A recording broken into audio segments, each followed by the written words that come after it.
कर दी। 4 महीना ले खखुआइल बानी आवा तानी।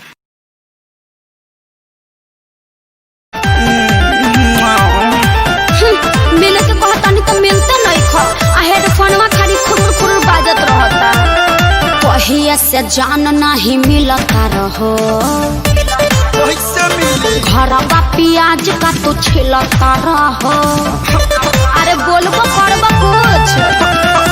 कहिए से जान नहीं मिलता रहो। घरवा प्याज का तू छिलता रहो। मिले आवा ना ऐसे करो पावा। तहरा याद न आवे अपन सोनावा के। I miss you मन करता की गाड़ी दी करो नामा के।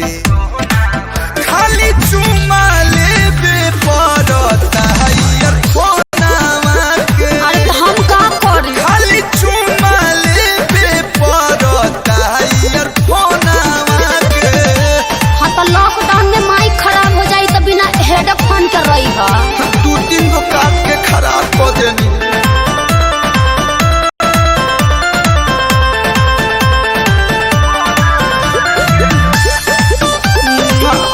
बेबी तुम भी दो ना।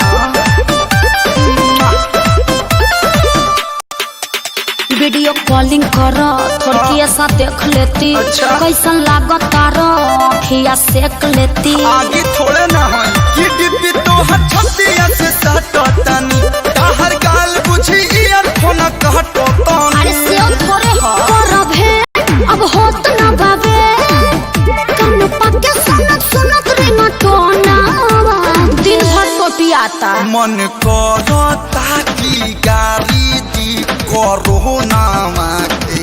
का खाली पड़ता ईयरफोनवा के। चुमा से गिल कर दी हो। खाली चुमा लेबे पड़ता ईयरफोनवा के। बतावन ये जे चुमा खुरमा दोनों खियाए। बक्सर से पैदल आ जाए का।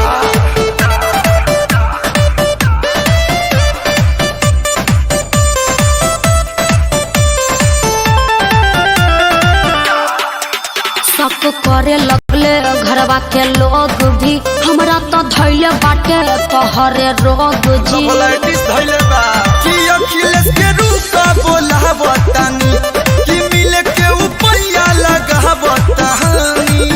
बच के आई हा न केहू में छुआई हा। नो कल्लू छत फटी खड़ा आई हा कोनावा पे। ओके मन करता की गाड़ी दी करो ना।